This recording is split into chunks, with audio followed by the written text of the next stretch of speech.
Muy bienvenidos a todos, que Dios les bendiga. Vamos a ir a la palabra del Señor, a Apocalipsis capítulo 6. Apocalipsis capítulo 6. Busquemos por favor en nuestras Biblias Apocalipsis capítulo 6, que es el pasaje que nos corresponde el día de hoy. Ya, Apocalipsis capítulo 6. Ya, y no pierdas ahí, pon ahí una marca, un dedo, un lápiz, ¿verdad? Y antes de entrar al capítulo 6, retrocedamos un poco, sin perder ahí el texto, a Apocalipsis capítulo 1, versículo 19, para recordar el bosquejo, ¿verdad?, que el mismo libro de Apocalipsis nos presenta.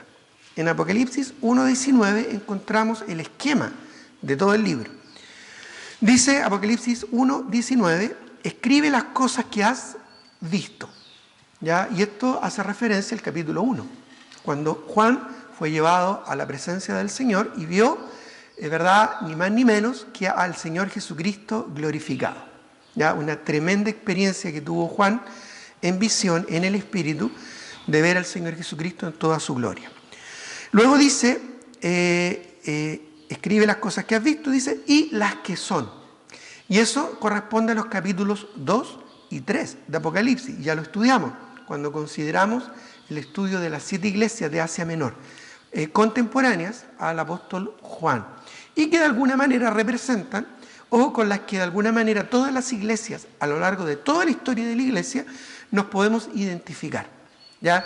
Aprendiendo, ¿no es cierto?, de sus virtudes y por supuesto evitando sus errores. Y luego vemos en la continuación de este bosquejo, cuando dice el Señor a Juan, escribe las cosas que has visto y las que son y las que han de ser después de estas. Y en este momento nos encontramos, ¿verdad?, en esta parte del bosquejo. Volvamos ahora a Apocalipsis capítulo 6. En clases anteriores vimos el capítulo 4, donde vimos una imagen del trono, ya cuando Juan es tomado y llevado a la presencia del Señor ya para ver las cosas que serán después de estas, las cosas en el futuro. Y ve un trono majestuoso y glorioso con la presencia de Dios, con los 4 seres vivientes, los 24 ancianos, ¿verdad?, alabando, ¿verdad?, incesantemente el nombre del Señor. Después, en el capítulo 5, vimos la misma imagen del trono, pero esta vez enfocada en las personas que están en el trono, en este caso Dios Padre, que tiene un rollo en su mano, y Cristo, tipificado como el Cordero de Dios, quien toma ese rollo y quien es digno de abrir esos rollos. Y esos rollos representan todo lo que vamos a ver desde ahora en adelante, desde el capítulo 6 hasta el capítulo 19 del libro de Apocalipsis, y hace referencia a las cosas que, según el bosquejo que vimos, han de ser después de estas, es decir, en el futuro. ¿Ya? Todas estas cosas que vamos a ver no han ocurrido, ¿ya?, ni van a ocurrir mientras nosotros estemos aquí en la tierra. Estas cosas van a ocurrir en el futuro. Así que del capítulo 6 en adelante ya vamos a entrar, por decirlo de una manera, en la profecía propiamente tal.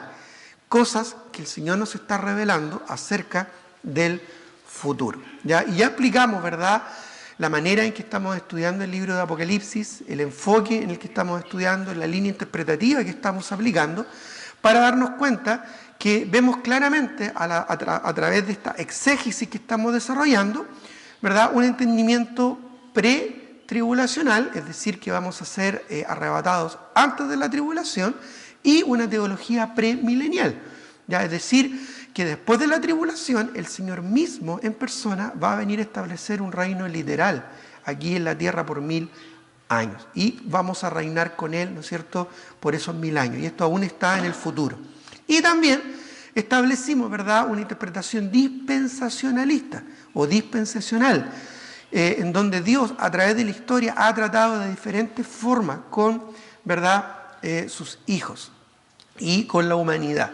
Y cómo, ¿verdad?, Dios hoy en día trata a través del periodo de la gracia. Sin embargo, va a llegar un momento cuando el Señor venga y nos lleve a su presencia en el rapto, y va a comenzar otra etapa, ya que va a ser la culminación de la quinta dispensación, que es la dispensación de la ley, en donde Dios va a volver a tratar con la nación de Israel, en términos muy similares como lo hizo durante esa dispensación antes de Cristo, para preparar un pueblo, que es el pueblo de Israel, para sí un pueblo justo, santo y purificado. Y de esa manera, luego en el milenio, que es la última y séptima dispensación, cumplir así todas las promesas que Dios dio a la nación de Israel.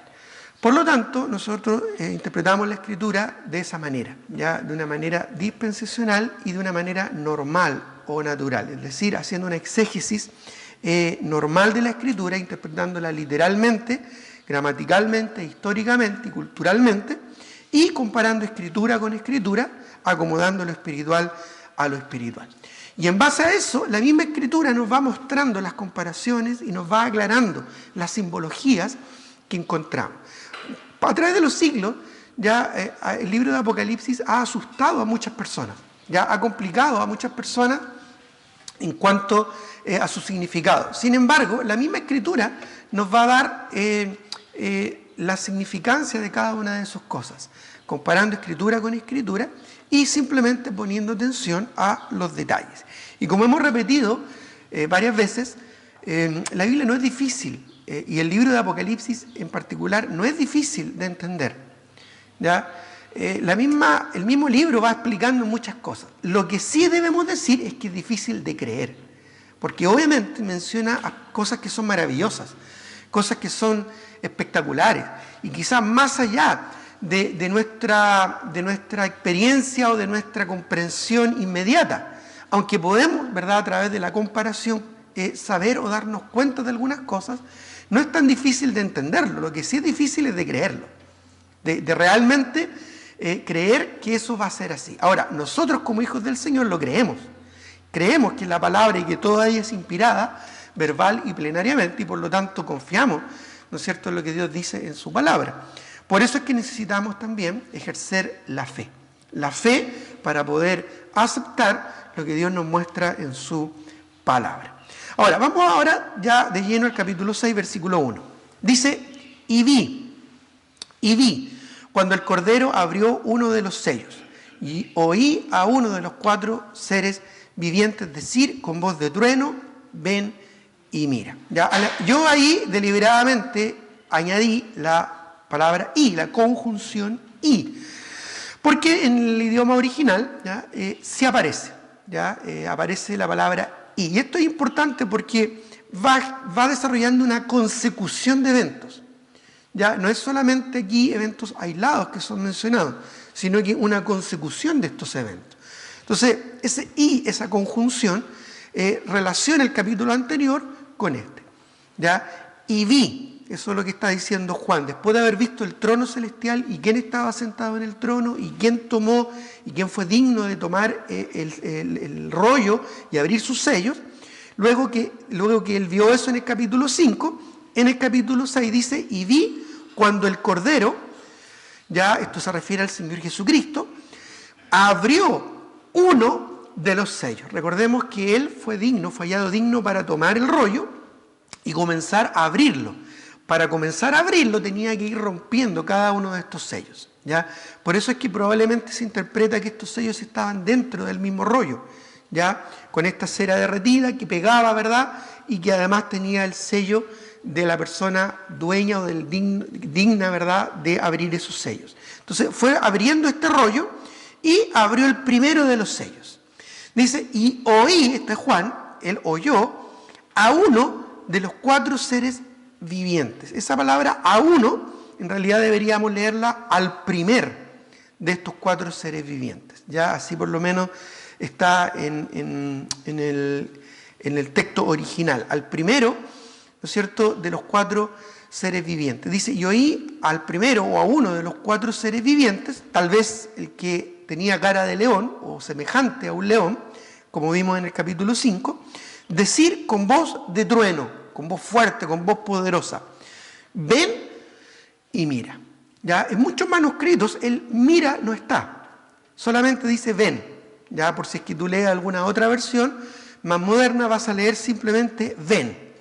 Y algunos interpretan esto como que ese ven es dicho por el ángel, no a Juan, sino que al jinete o al caballo que va a mencionar a continuación.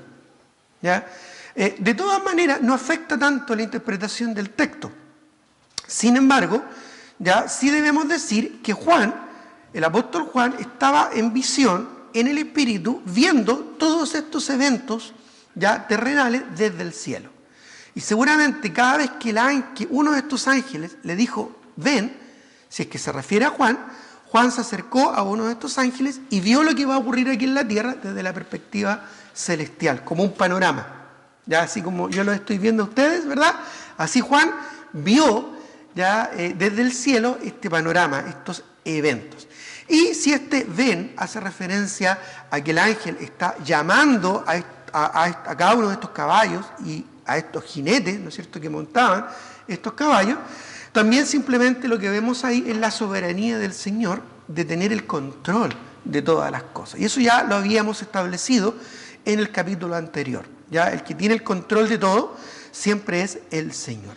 Por lo tanto, estas variantes textuales que muchas veces encontramos en nuestros textos traducidos a nuestro idioma, ¿verdad? Estas variantes textuales no son tan, complejas o no son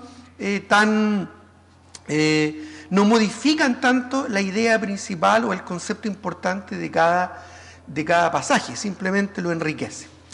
Ahora, dice el versículo 2, ya, porque vemos que en este primer sello, ya el ángel, cuando el Señor Jesucristo, cuando lo abre, inmediatamente uno de estos ángeles que están en el trono, ya da una orden: ven y mira.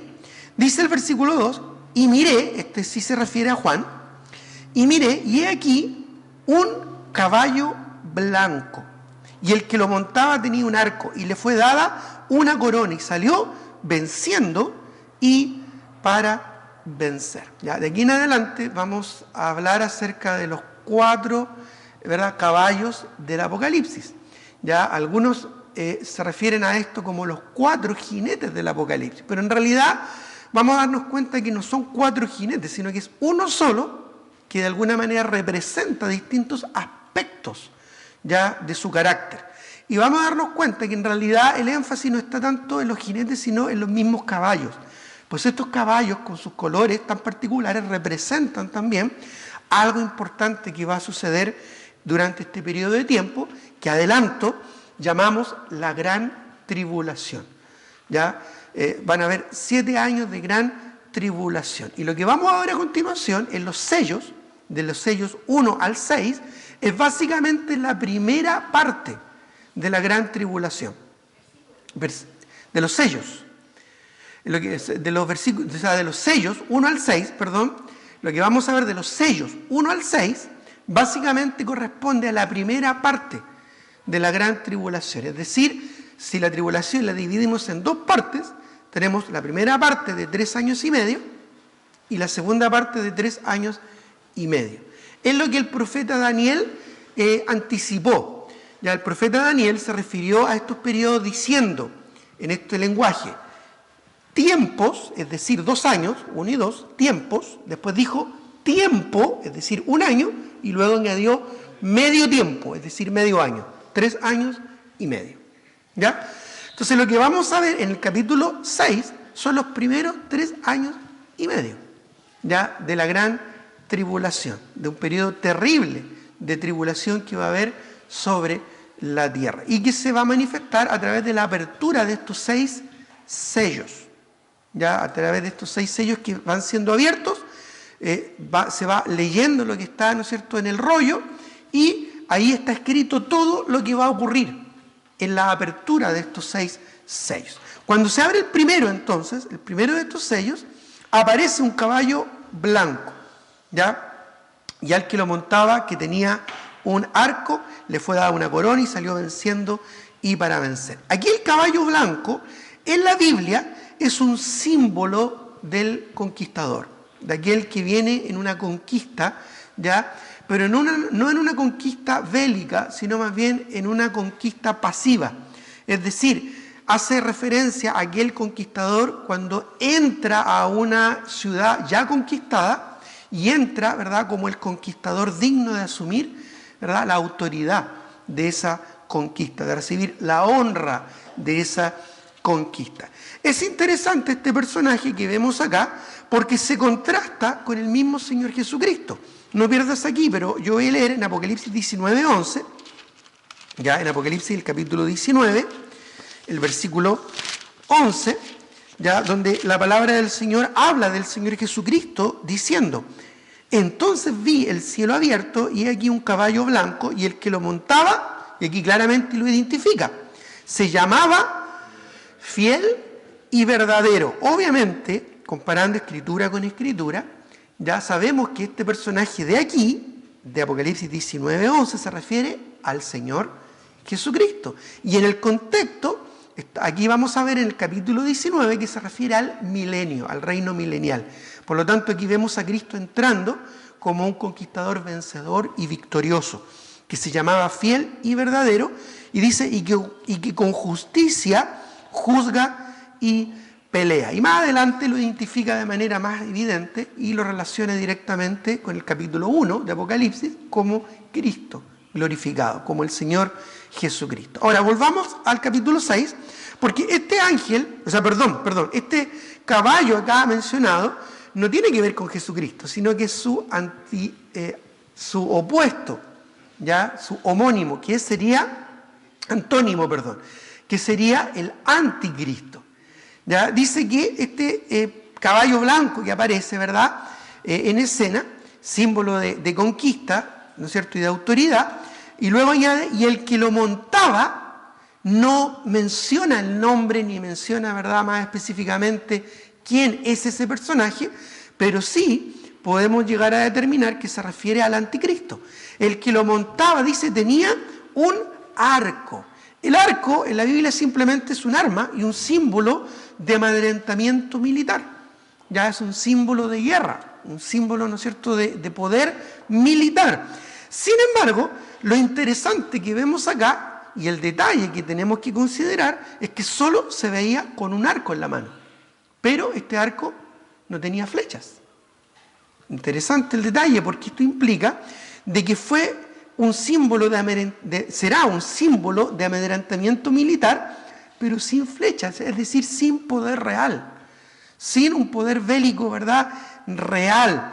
Y probablemente esto hace referencia a una conquista política, ¿verdad?, y no tanto, ¿verdad?, bélica, ¿ya?, aunque con amedrentamiento militar, ¿ya?, tal como vemos hoy en día en todas las dictaduras, ¿verdad?, y en todas las gobiernos opresores, ¿ya?, como muchos de ellos a través de política corrupta y a través de amedrentamiento militar y opresivo toman control, ¿verdad?, de los pueblos indefensos. Ahora, este anticristo, este personaje que llamamos el anticristo, ya se opone obviamente al Señor Jesucristo y trata de imitarle. Por eso es que viene en un caballo blanco.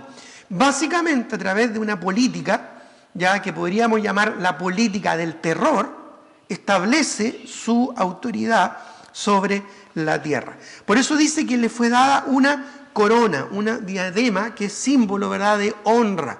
Ya era algo que se le daba a los vencedores, a los que ganaban en una competencia greco-romana. En las Olimpiadas se le ponía un laurel, ¿verdad?, entrelazado de olivo o de otro elemento, ¿verdad?, señalando su honra, ¿no es cierto?, y su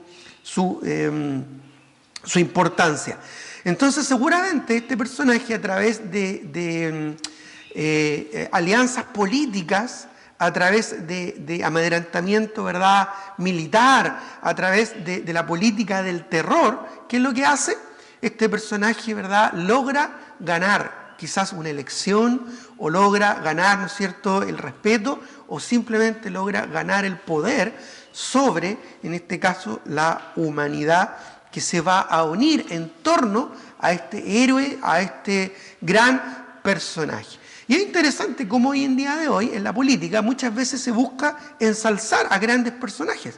Más allá de sus capacidades, ¿verdad?, de gobernar, se busca de alguna manera ensalzar virtudes o aspectos, ¿verdad?, honoríficos de los personajes, como para que fuesen idolatrados o para que fuesen, ¿no es cierto?, seguidos de una manera increíble. Y muchas veces también en la política, tan corrupta, tan baja como vemos hoy en día a nuestro alrededor, de la misma manera se busca desacreditar, ¿no es cierto?, a rivales políticos, hasta que uno aparece, ¿verdad?, como si fuera prácticamente el que va a solucionar todos los problemas de los pueblos. Bueno, probablemente así se va a presentar el anticristo, probablemente en base a la política, a la forma de política que conocemos hoy, como un personaje, ¿verdad?, muy grandioso, muy importante, ¿verdad?, a lo que la gente, ¿verdad?, va a seguir de manera incondicional. Recordemos que nosotros ya no vamos a estar acá.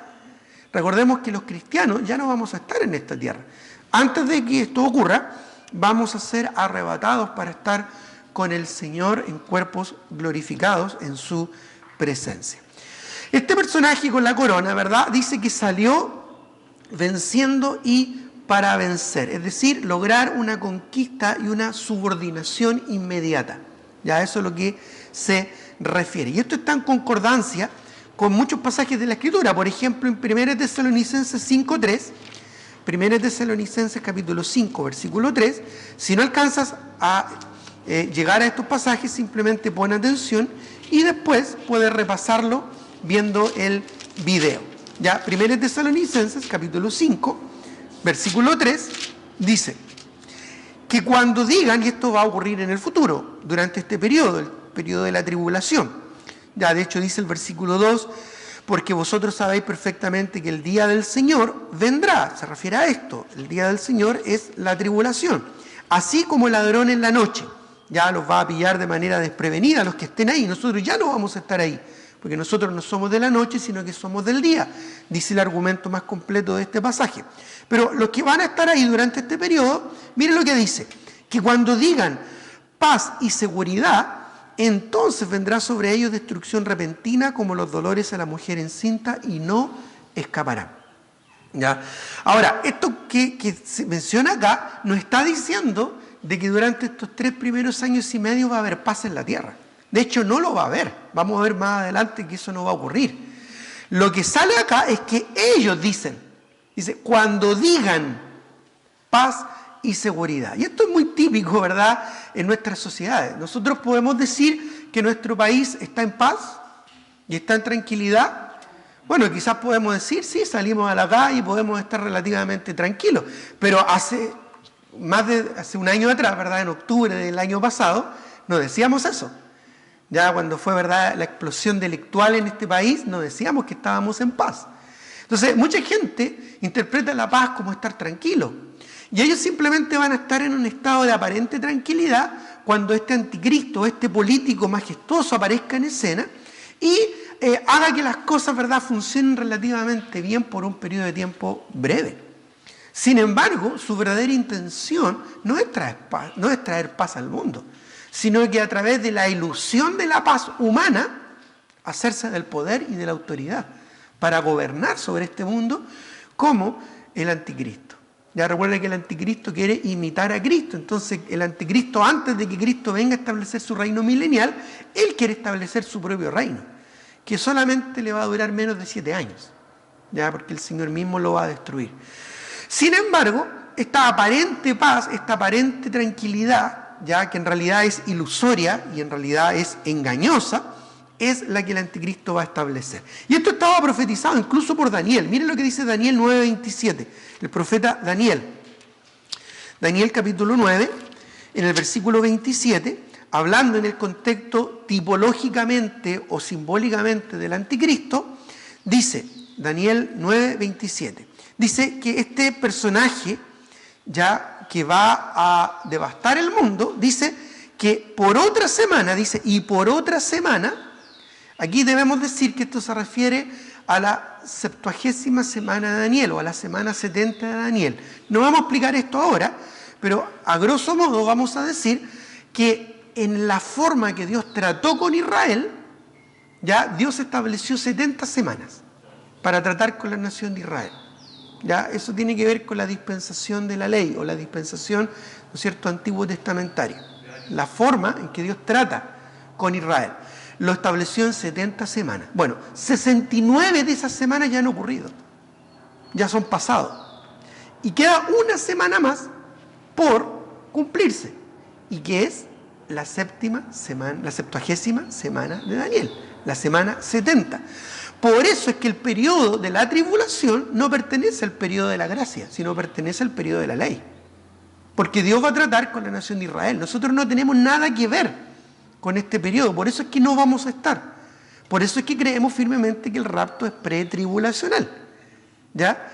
Por esa razón, entonces, es que habla aquí de que por otra semana confirmará el pacto. ¿Qué pacto? Bueno, va a ser un pacto, igual que hacen los políticos. Los políticos hacen pactos, pero son pactos, ¿verdad?, engañosos, porque con una mano, ¿verdad?, ¿no es cierto?, cierran el trato, pero con la otra están apuñalando a su rival político. Y eso se nota inmediatamente. Fíjate, en todos los gobiernos, cuando entran en el poder, ya una vez que son electos, rápidamente empiezan a establecer sus lineamientos, ¿verdad? Y empiezan a, de alguna manera, relegar a aquellos que son sus rivales políticos, y no tomándolos en cuenta, y después tienen que hacer compactos, y tienen que hacer convenios, ¿verdad?, para lograr ciertos proyectos. Bueno, esto va a ocurrir también en el futuro. Es una escena muy común que vemos hoy en día. Quizás incluso en la antigüedad, en los días de Juan, él no veía cómo funcionaba la política el día de hoy. Bueno, aquí vemos más parecido a lo que funciona el día de hoy. Porque miren lo que dice, y por otra semana confirmará el pacto con muchos. Pero luego, miren lo que dice, a la mitad de la semana hará cesar el sacrificio y la ofrenda. Y después con la muchedumbre de las abominaciones vendrá el desolador, hasta que venga la consumación y lo que está determinado se derrame sobre el desolador. Dice que a la mitad de la semana hará cesar el sacrificio y la ofrenda. Esto es porque va a llegar seguramente un pacto de relativa paz o relativa comunión, ¿verdad?, con la nación de Israel, para que ellos vuelvan a adorar al Señor, pero a la mitad de esa semana, es decir, a los 3 años y medio, va a romper ese pacto, va a quebrantar ese pacto. Ahora, aquí debemos decir que los 7 años de tribulación no comienzan con el rapto de la iglesia. Una vez que sea el rapto de la iglesia, no sabemos cuánto tiempo va a pasar. 1 año, 2 años, 10 años, 1 mes, no lo sabemos. Lo que sí sabemos es que la gran tribulación comienza con la firma del pacto del anticristo con la nación de Israel. Una relativa calma, una relativa paz, una paz engañosa en base a la política del terror y de los concilios y de los convenios. ¿Ya? Una política, ¿no es cierto?, como la conocemos hoy, muchas veces corrupta e hipócrita. Ahora, vayamos por favor al mismo libro de Daniel, capítulo 11, versículo 21. Porque Daniel, de alguna manera, en su profecía, anticipa todas estas cosas. Daniel 11, 1, dice, Daniel capítulo 11, el versículo 21 al 24. Daniel 11, versículo 21 al 24. Dice, y le sucederá en su lugar un hombre despreciable. ¿Ya? Aquí está hablando de un conquistador que fue del pasado, pero que lo usa como símbolo, como tipo de lo que va a ser el anticristo en el futuro. ¿Ya? Esto es común en el lenguaje profético. Dice, y le sucederá en su lugar un hombre despreciable, el cual no dará la honra, al cual no darán la honra del reino, pero vendrá sin aviso y tomará el reino con halagos. Es decir, no se lo va a ganar el reino honestamente, sino se lo va a ganar de otra manera, de manera corrupta, de manera engañosa, de manera amedrentativa. ¿Ya? Esto es muy común como vemos a la política actual, ¿verdad? Dice, y tomar el reino con halagos, ya, por medio de halagos, por medio de la palabra, por medio, ¿verdad?, de su verborrea, va a ganarse, ¿verdad?, el liderazgo de la humanidad. Bueno, dice, las fuerzas enemigas serán barridas delante de él como con inundación de aguas, es decir, va a mostrar su rostro más agresivo, y serán del todo destruidos junto con el príncipe del pacto. Y después del pacto con él, engañará y subirá y saldrá vencedor con poca gente. Estando la provincia en paz y en abundancia, entrará y hará lo que no hicieron sus padres ni los padres de sus padres, botín, despojo, riqueza repartirá a sus soldados, y contra las fortalezas tomará sus designios, y esto por un tiempo. Es decir, El anticristo probablemente durante los 2 primeros años va a engañar al mundo con una paz aparente, una paz opresora, corrupta, y luego simplemente él va a empezar a mostrar su verdadera cara. Para ya después, a los 3 años y medio, simplemente mostrar su verdadero rostro y comenzar, ¿no es cierto?, un periodo de destrucción. Ahora bien, dice acá que este caballo blanco, que era montado por este personaje, salió venciendo y para vencer. El anticristo, por un muy poco periodo de tiempo, va a tomar el control de toda la humanidad. Ya este caballo blanco que representa la conquista política engañosa y atemorizante, ya atemorizante, ¿verdad?, de un ser despreciable, engañoso, y que con halagos, con engaño, con corrupción, se va a hacer del poder y va a controlar la humanidad. Gloria a Dios, hermanos, que nosotros no vamos a estar en ese momento. Gloria a Dios que nosotros no vamos a estar ahí. Nosotros ya vamos a estar con el Señor, porque no somos llamados para ira, sino para salvación, sino porque estamos librados de la ira venidera. Pasemos al versículo 3. Cuando abrió el segundo sello, dice, oí al segundo ser viviente que decía, ya, ven, o en nuestra versión, tal como dice, ven y mira. Y en el versículo 4, ya, vemos que salió otro caballo, ya, este segundo ser viviente, que probablemente hace referencia aquí al que era semejante al becerro. Ya recordemos que en el capítulo 5 vimos 4 ángeles, que eran 4 seres vivientes. Uno se parecía a un león, otro se parecía a un becerro, otro se parecía a un hombre y otro se parecía a un águila, dando a entender el carácter, ¿no es cierto?, y la autoridad de Dios y de Cristo. Ahora, aquí vemos que este segundo ángel ya da lugar, por medio de su mandato, a que entre en escena otro caballo, dice el versículo 4, y salió otro caballo, ya, y este caballo era de color bermejo. Ya, bermejo es un color, literalmente un rojo tipo fuego, ya, un rojo tipo fuego, es decir, un rojo muy fuerte, ya, un rojo que asemeja, ¿verdad?, al fuego, quizás un rojo medio anaranjado tal vez, ya, quizás algo así como cuando alguien tiene el pelo, ¿verdad?, colorín, ya, o rojizo, un tono probablemente de en ese aspecto, y probablemente hace referencia al fuego, ya relacionado con lo que es el juicio.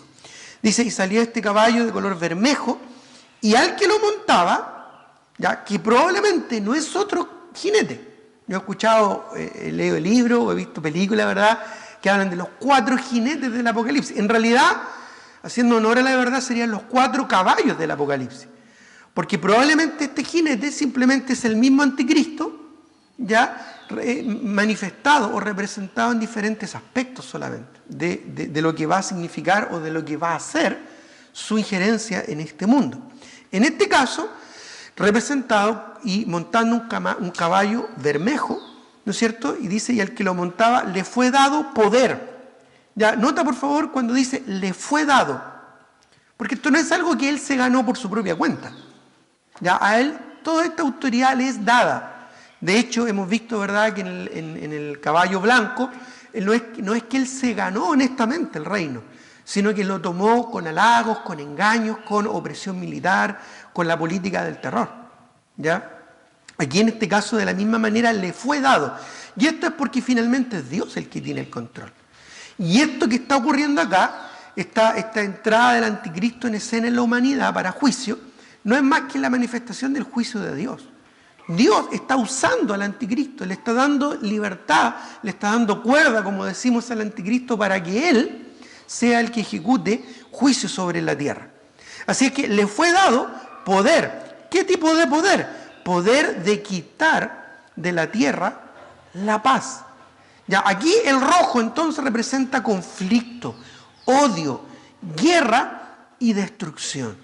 Ya, le fue dado poder de quitar de la tierra la paz y que se matasen unos a otros. Es decir, una ola de homicidios como antes del diluvio. cuando en el corazón de los hombres solamente había maldad. Y por eso que Dios tuvo que destruir la tierra con el diluvio, con agua. ¿Ya? Bueno, eso va a ocurrir. Va a haber una odiosidad tremenda. La gente en este tipo de gobierno, de reino mundial, va a velar por sí misma y no va a dudar en matar y asesinar, quizás por hambre, quizás por miedo, quizás por terror, quizás por control, por muchas razones. Recordemos que nosotros no vamos a estar, recordemos que la iglesia verdadera no va a estar, así que la gente va a estar entregada a sus propias iniquidades. La gente se va a volver violenta. Generalmente esto ocurre en tiempos de caos. Cuando hay caos en una sociedad, lo primero que se manifiesta es la violencia. Esto lo hemos visto en nuestro propio país, lo vemos en otros países y lo hemos visto a través de la historia. Y esto va a ocurrir de manera mucho, mucho más terrible. A veces nos podemos asustar nosotros por lo que vemos a nuestro alrededor, pero hermano, el tema va a ser mucho peor en el futuro. Nosotros no hemos vivido nada, absolutamente nada, ya de lo terrible que sí va a ocurrir en el futuro. Y gloria a Dios nuevamente que nosotros no vamos a estar. ¿Ya? Ahora, esto no quita que nos asustemos y que nos preocupemos, pero en realidad lo que vemos a nuestro alrededor, en realidad, hermano, no es nada. Ya no es nada, es solo un problema, un paseo de curso nomás al lado de lo que sí va a ocurrir durante este periodo de tribulación. ¿Ya? Una ola de homicidios tremenda. Y dice, y se le dio una gran espada. Interesante esto de la gran espada. Gran significa eso, grande. Pero aquí la palabra espada es la palabra griega majaira, que en realidad era una espada de combate romana, cuerpo a cuerpo, era una espada ya de soldado, ya de combate cuerpo a cuerpo. Ya hay otro tipo de espada que era la espada majaira, ya, perdón, esta es la majaira, otro tipo de espada que era una espada llamada ronfeía, y esa era una espada larga, que lo usaban normalmente los jinetes. Pero interesante que aquí se le da a este jinete no una ronfeira, que era una espada larga, sino que una majaira, es decir, una espada corta. ¿Por qué? Porque habla de la violencia cuerpo a cuerpo, de la violencia personal que va a haber en aquellos días. Va a ser un periodo de conflicto, un periodo de odio, un periodo de odiosidad tremenda, donde va a haber guerra y va a haber destrucción. ¿Ya? Sigue añadiendo a esto, ¿verdad? Lo terrible que va a ser este periodo cuando llegamos al versículo 5. Dice, cuando abrió el tercer sello, ¿ya? Oí al tercer ser viviente, ¿ya? O al tercero, ¿no es cierto? Que probablemente hace referencia al que es como hombre, al que es parecido a un hombre, ¿ya? Según lo que vimos en el capítulo 5. ¿Qué decía? Ven y mira, ¿ya? O simplemente ven. Y Juan miró lo que estaba ocurriendo allí. Dice el versículo, y he aquí un caballo negro. ¿Ya? Aquí vemos el color de este caballo, ¿ya? De un cuarto caballo que es de color negro. Y el que lo montaba, que nuevamente insistimos, probablemente es el mismo personaje, ¿ya? Por eso que hablamos más bien de los 4 caballos del Apocalipsis, no los 4 jinetes, sino los 4 caballos, ¿ya? Montados probablemente por el mismo jinete que es el anticristo. Pero este caballo era negro. Y el que lo montaba tenía una balanza en la mano. ¿Ya? Este caballo negro representa el caos, el desorden y el control económico sobre la humanidad. ¿Ya? ¿Te llama la atención algo de este personaje que montaba este caballo con una balanza en la mano? ¿Algo llama la atención aquí o no? Bueno, quizás no vemos los detalles tan específicos. Sin embargo, ya aquí vemos el control económico injusto y corrupto de este personaje. ¿Ya? Podemos decir que en realidad una balanza, ya el mejor lugar donde poder usar una balanza no es en la mano, ni tampoco sobre un caballo. ¿Ya? Normalmente las balanzas ya eran de 2 tipos. Había un eje, ¿verdad?, con algo atravesado, y, ¿no es cierto?, un recipiente aquí, otro recipiente acá, y uno medía, ¿no es cierto?, el peso en base a un peso ya predeterminado.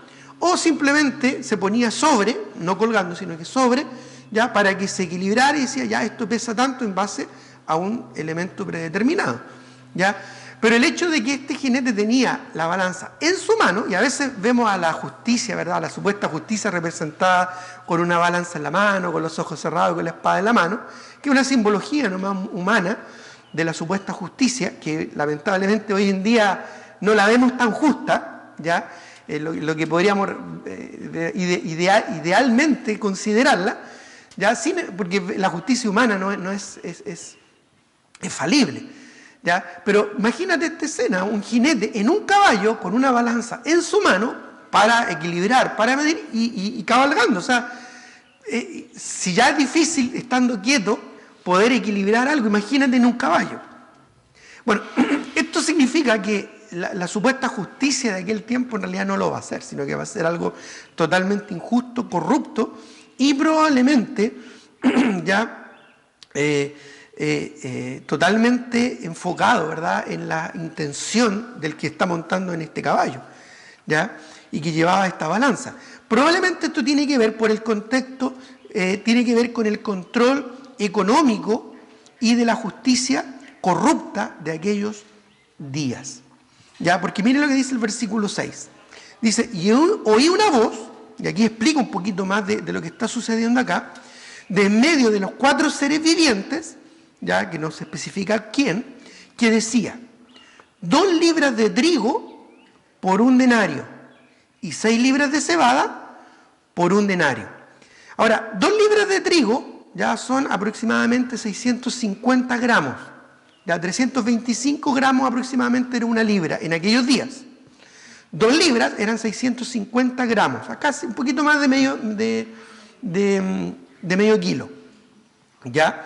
Y era normalmente la medida, ¿no es cierto? 2 libras era la medida ya que se usaba en aquellos días para medir algo.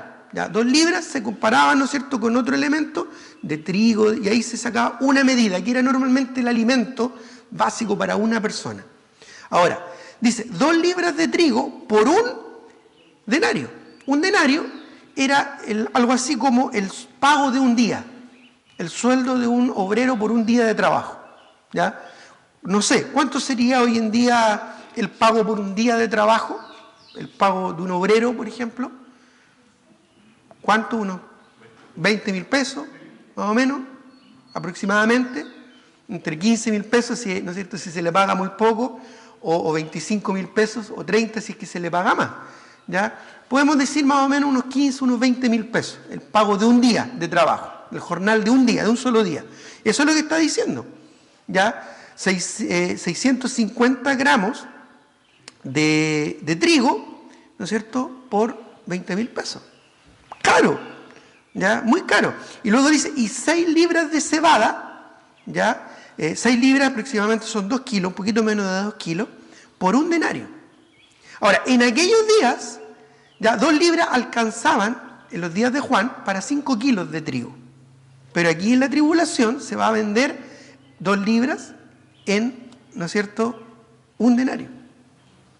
Es decir, va a haber una inflación o va a haber un desequilibrio económico terrible y tremendo.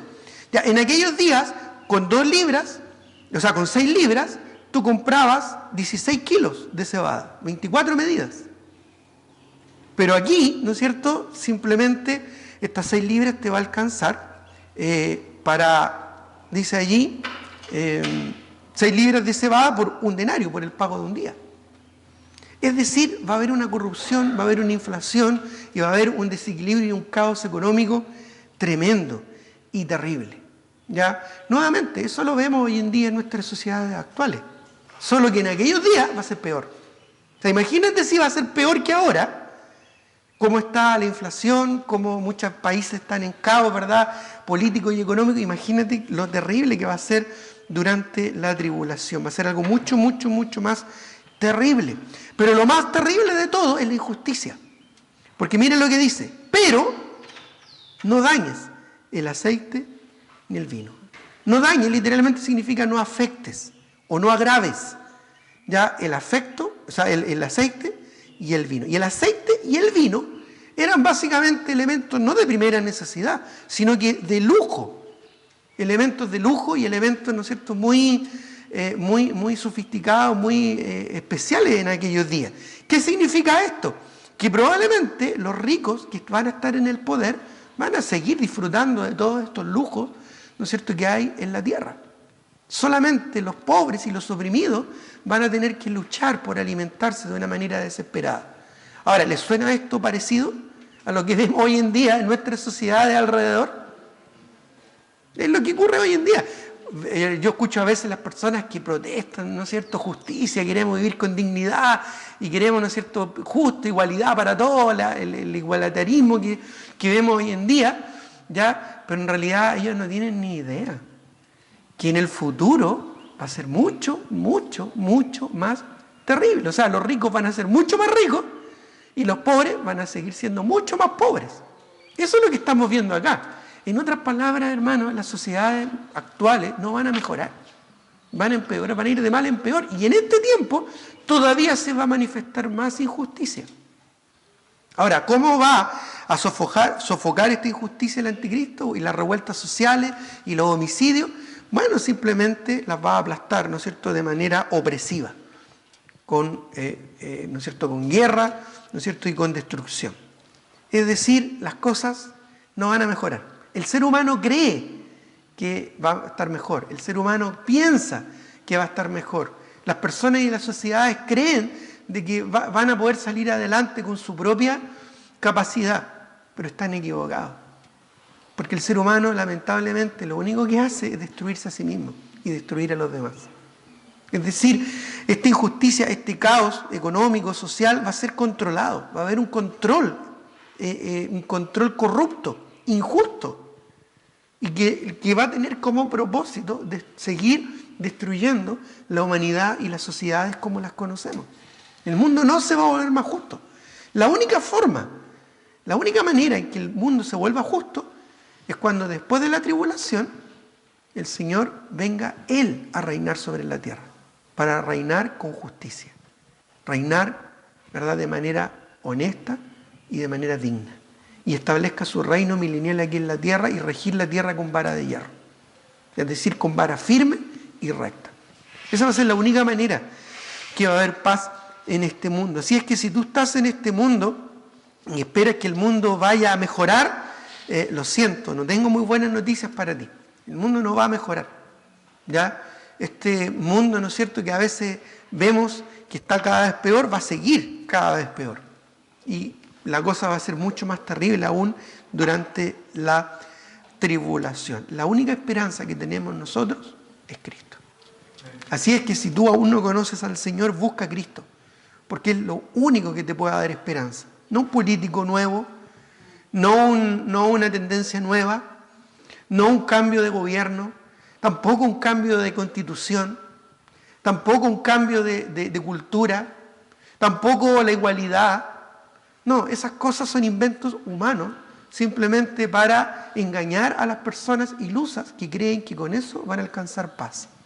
Y eso es lo que va a hacer el anticristo. Todo lo que está ocurriendo hoy en día, hermano, no es más que un experimento que le va a servir al anticristo de cómo manejar a la humanidad en el futuro, durante la tribulación. No es más que eso. Hoy en día, el mundo es un laboratorio donde se experimenta el control social, ¿ya?, para que cuando venga el anticristo, simplemente él tome el control. Pero ¿sabes, hermanos?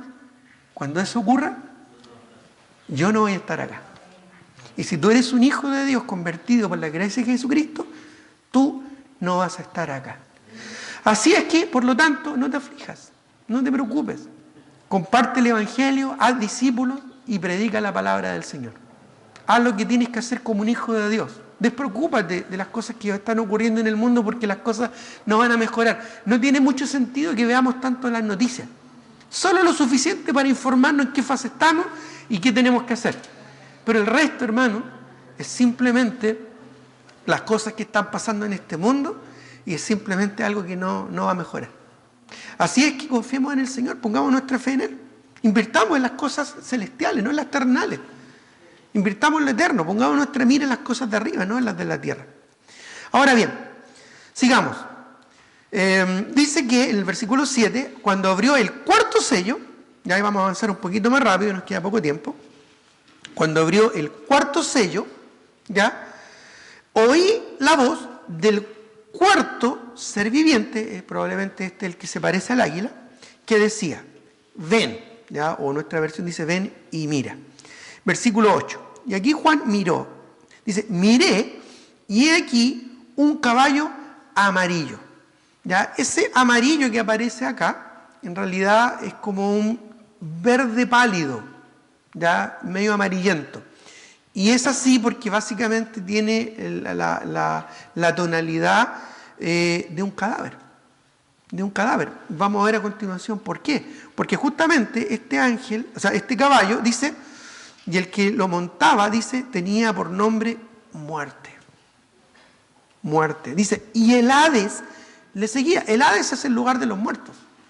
Ya, por lo tanto, aquí está hablando de una escena, ¿no es cierto?, terrible, una escena espantosa, de un caballo medio amarillento, medio verdoso, ¿verdad?, un verde pálido, horrible.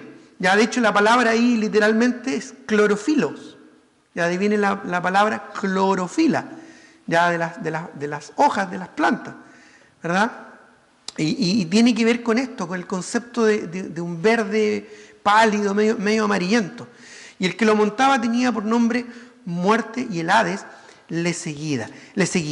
Aquí vemos un amarillo, para darle un color, ¿no es cierto?, más característico, un amarillo que representa la muerte y el terror.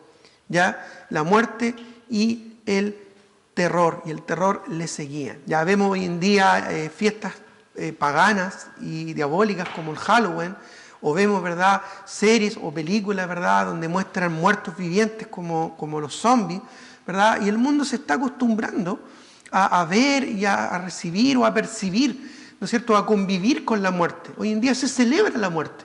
Qué triste, ¿verdad?, qué terrible. Es porque simplemente el mundo se está preparando, se está ajustando para lo que va a venir en el futuro. ¿Ya? Y dice que le fue dada potestad, fíjate, sobre la cuarta parte de la tierra. La cuarta parte de la tierra, ¿para qué? Para matar. ¿Para matar cómo? Con espada, con hambre, con mortandad y con las fieras de la tierra. Es decir, va a haber una cantidad impresionante de muertes que no van a ser muertes naturales. La gente aquí no va a morir por muerte natural, sino muertes violentas y horrorosas. ¿Ya? Y todo esto, hermanos, todo esto será principio de dolores. Principio de dolores. Este es el comienzo de la gran tribulación. Solo para que tengas una idea. Mire lo que dice Mateo 24:8. Mateo, que está hablando aquí en el contexto de la gran tribulación, y hay que, a propósito, Mateo 24, Mateo 25, hay que interpretarlo así, como contexto de la gran tribulación. En Mateo 24, ¿ya?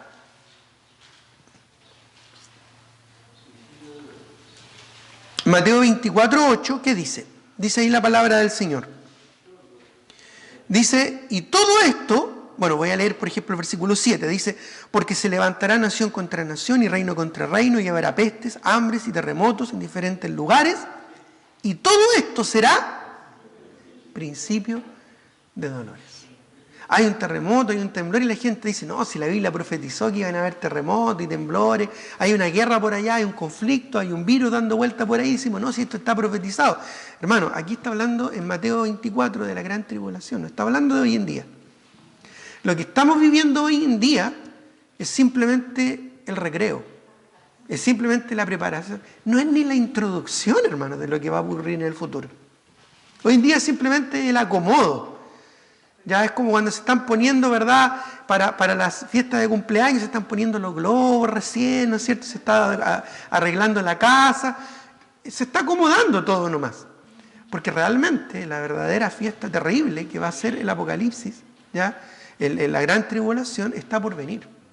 Y por eso dice, versículo 8, y todo esto será principio de dolores. Entonces, dice, os entregarán a tribulación y os matarán y seréis aborrecidos de todas las gentes por causa de mi nombre, porque Israel va a ser nuevamente perseguido en ese periodo de tiempo. Y también los que se conviertan a Cristo como el Mesías. Ahora, volvamos acá a nuestro texto en el versículo 8. Dice, le fue dada potestad sobre la cuarta parte de la tierra. ¿Sabes cuánta gente hay hoy en día en el mundo? Alrededor de 8.000 millones, casi 8.000 millones. ¿Ya? Poquito menos. Eso significa, la cuarta parte, estamos hablando de que en menos de 3 años van a morir más de 2.000 personas. ¿Cuánta gente ya lleva muerta por el coronavirus? 2.000 millones. 2.000 millones, perdón. ¿Cuánta gente ya va muerta por el coronavirus? ¿Alguien sabe? Como 1 millón.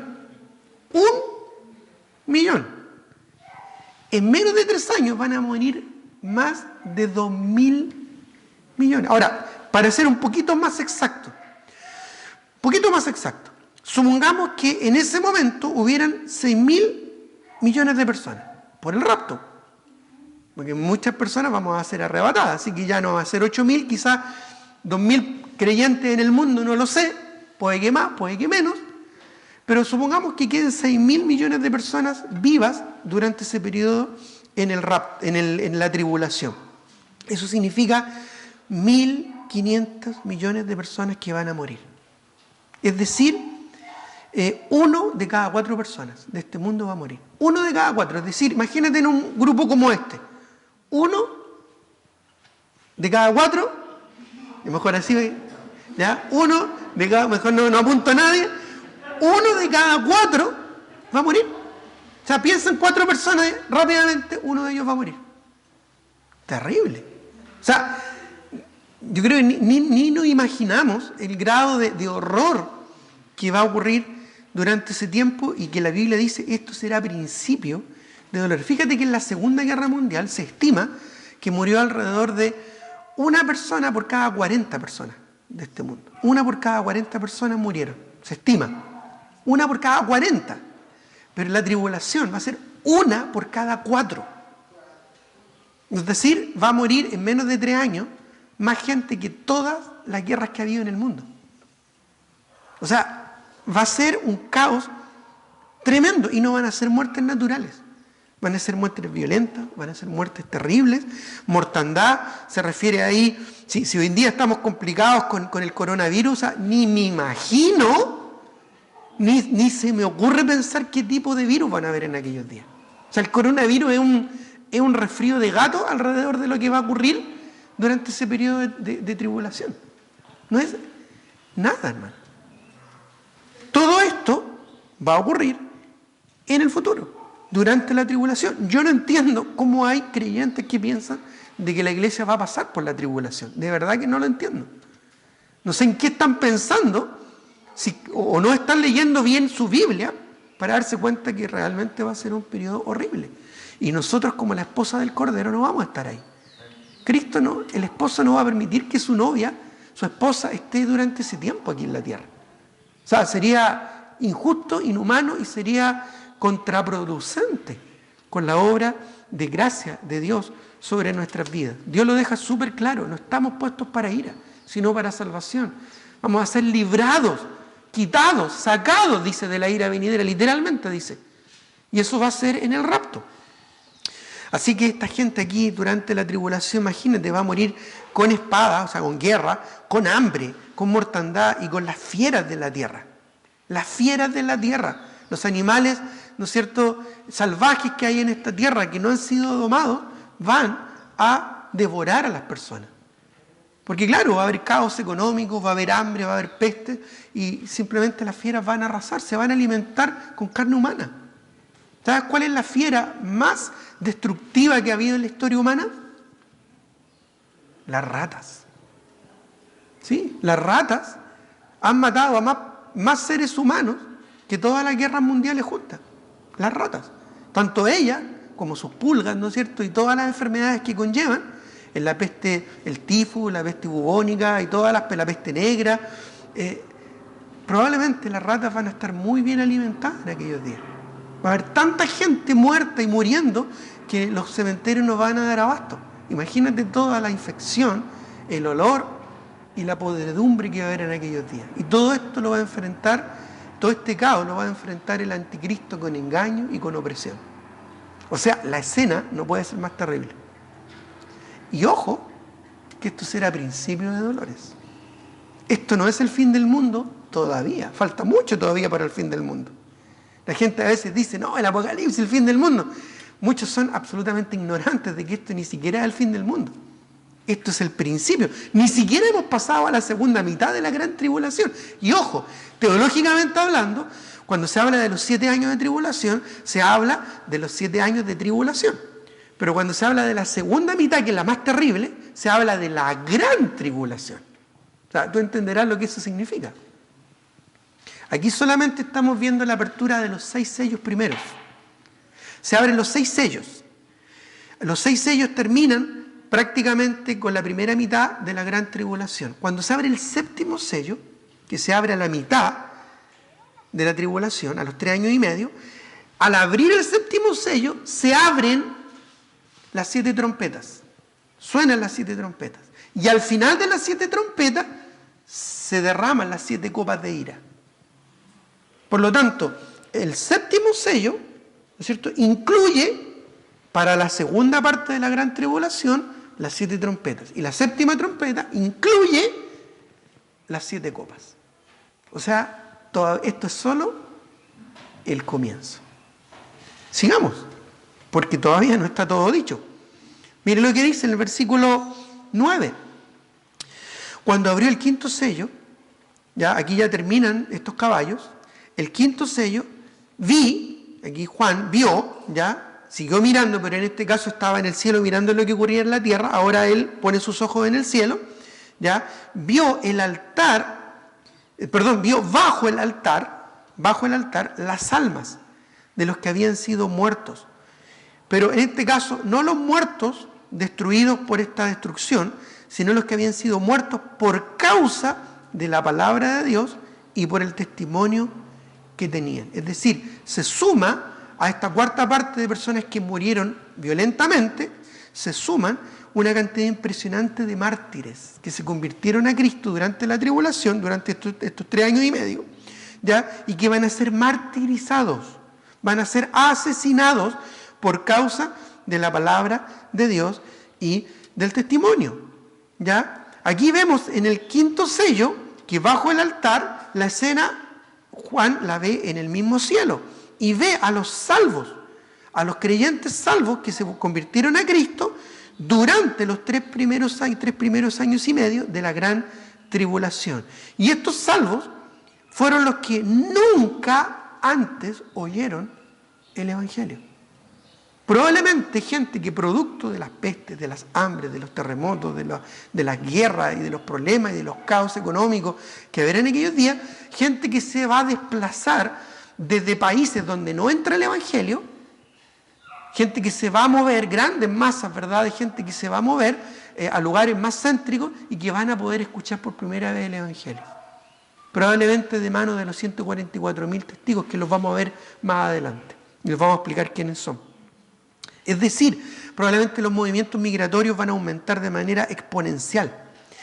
Estas personas van a poder escuchar el Evangelio. Y aquí quiero hacer un paréntesis.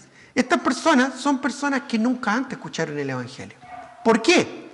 Porque los que escucharon el Evangelio antes del rapto y no lo recibieron, no recibieron a Cristo, no van a poder recibir a Cristo durante la tribulación.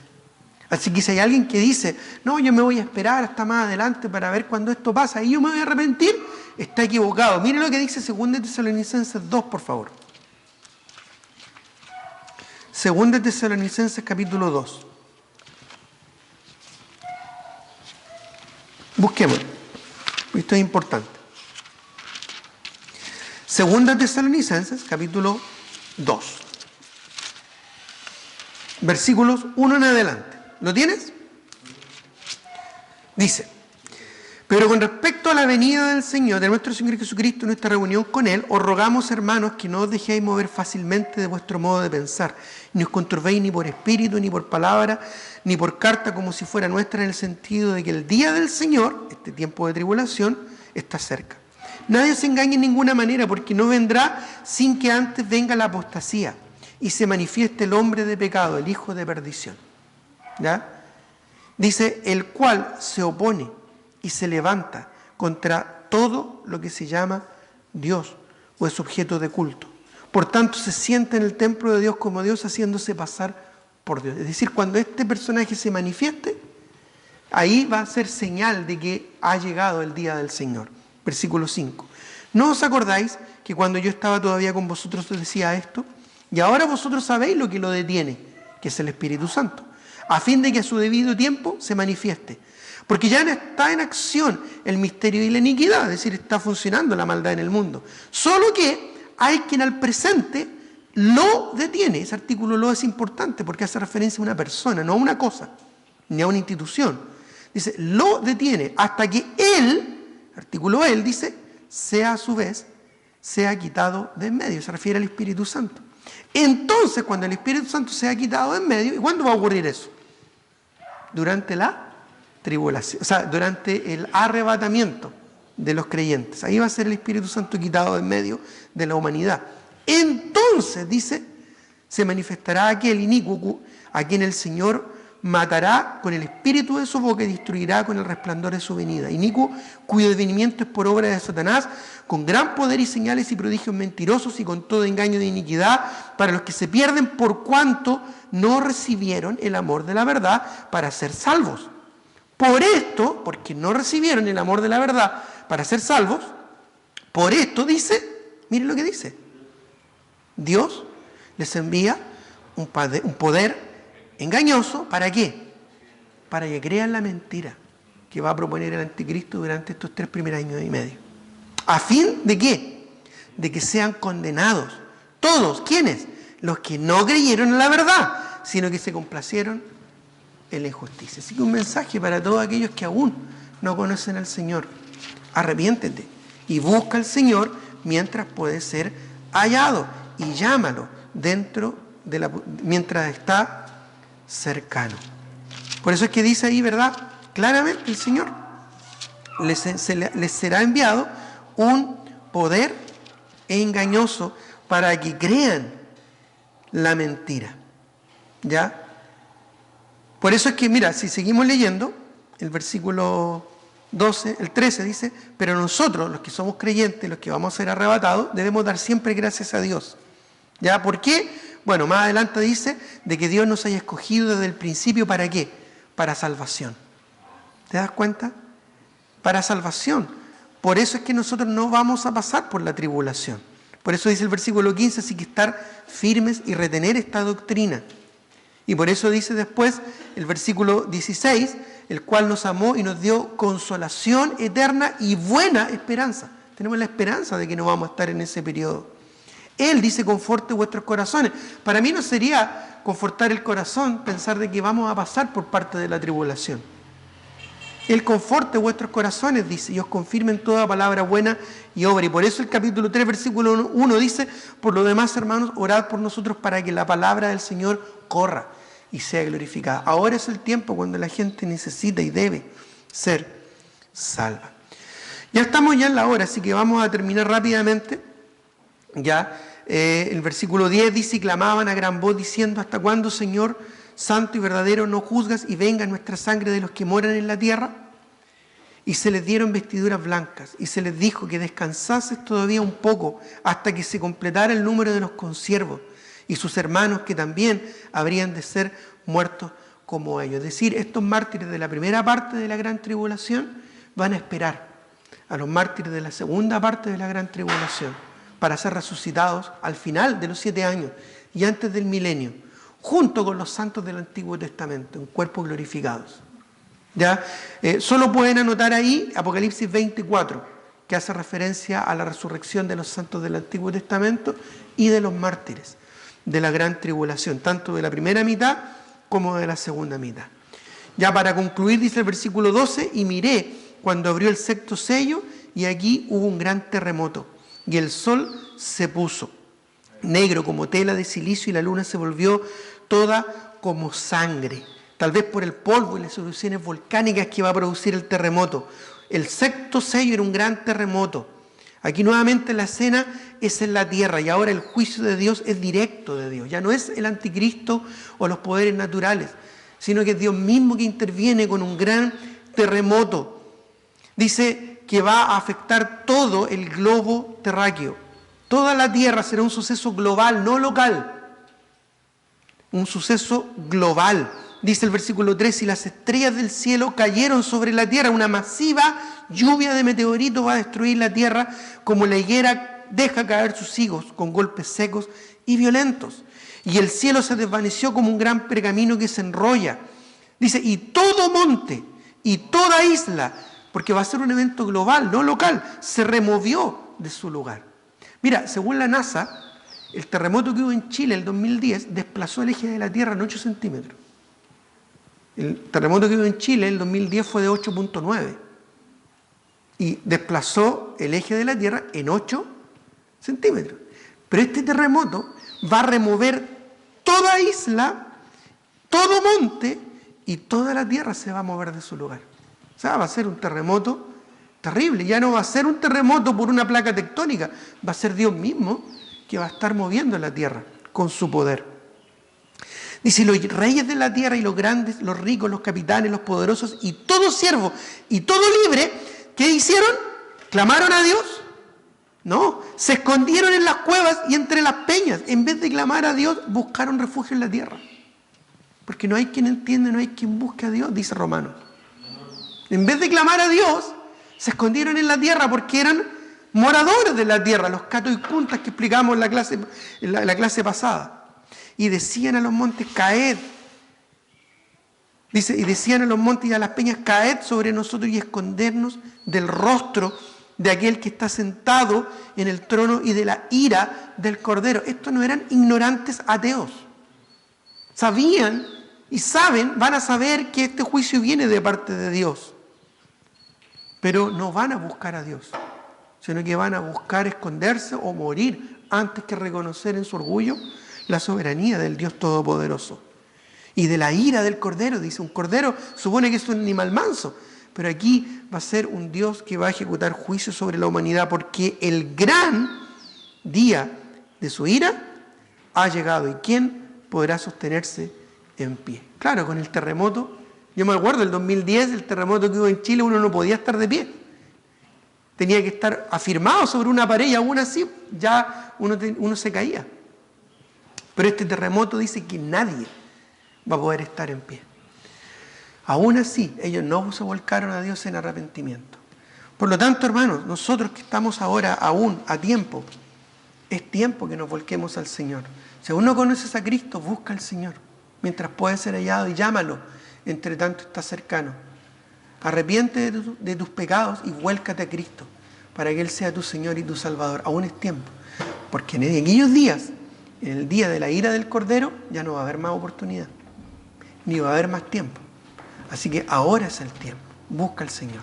Tengamos un momento de oración. Señor, te doy gracias, te alabo y te bendigo en esta hora por tu misericordia, por tu bondad. Te pido que nos acompañes en regreso a nuestros hogares con bien y te ruego, Señor, que tú toques el corazón de aquellos que aún no te conocen para que te busquen con un corazón dispuesto. Te lo pido, Padre Celestial. Te lo ruego, mi Dios, en el nombre de nuestro Señor Jesucristo y para tu gloria. Amén.